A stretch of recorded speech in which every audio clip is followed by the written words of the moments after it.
Welcome to the first step in becoming fluent in Japanese using Duolingo and Jappon. In this video, I'm going to summarize all that was covered in the hiragana section while providing useful tips and sharing deeper insights as needed with the help of my Japanese guide. Ready to begin?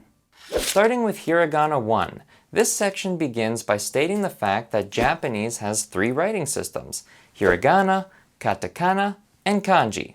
Hiragana consisting of all the basic Japanese syllables, Katakana is used to write foreign words, Kanji, the first writing system to ever exist in Japan. To keep this short, it's basically a large list of ancient symbols that require a great deal of study to master. But let's move back to Hiragana now. Unlike in English, in Hiragana, each character represents an entire syllable, not just an individual sound. Also, in most cases, the vowels are all the same.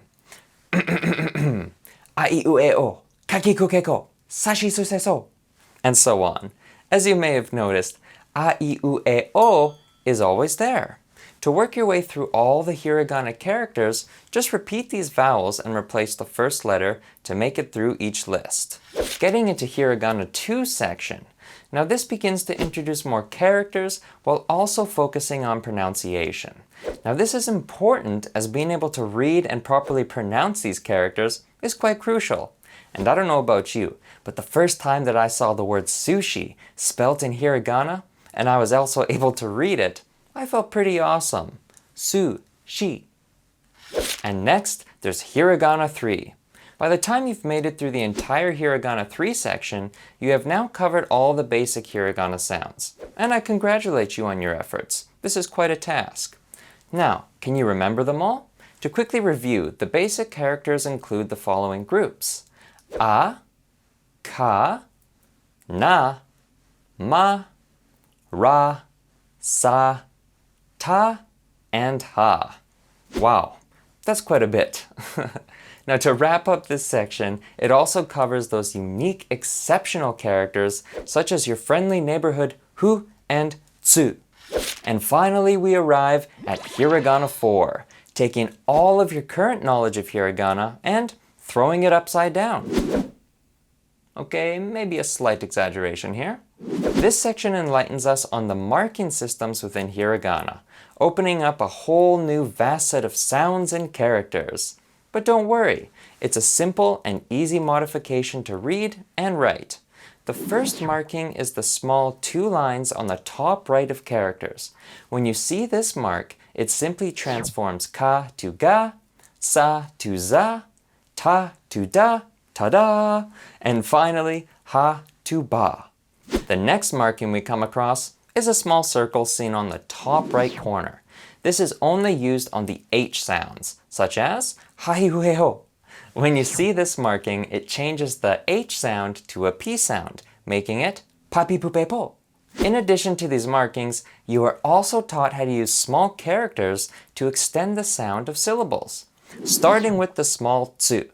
Take a look at how this works. Within the word ticket, kipu, that small tsu extends the sound of the character it's in front of.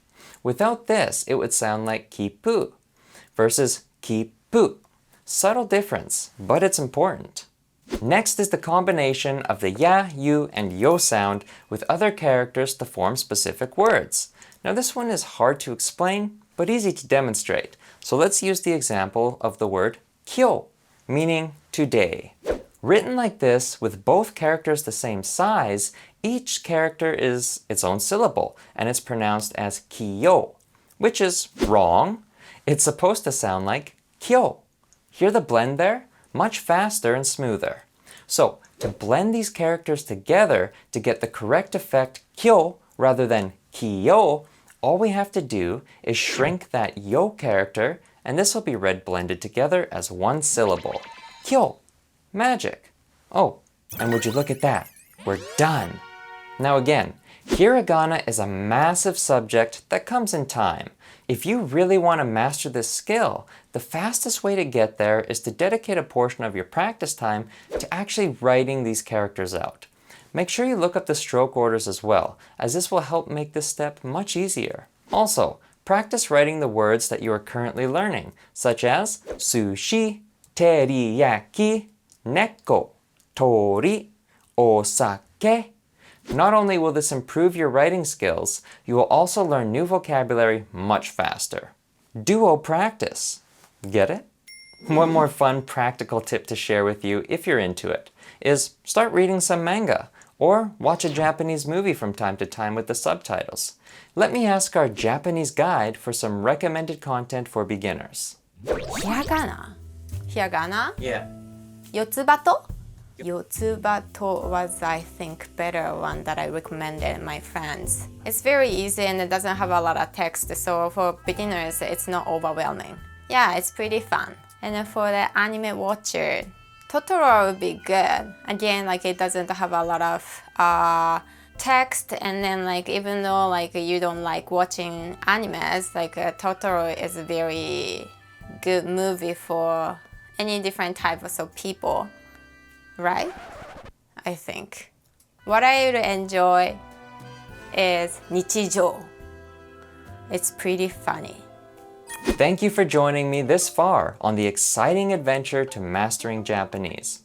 I hope overall you're feeling encouraged and just happy to be learning a new language. The whole point of this challenge is for us to guide you along your journey and motivate you to reach whatever goal it is that you have in learning Japanese.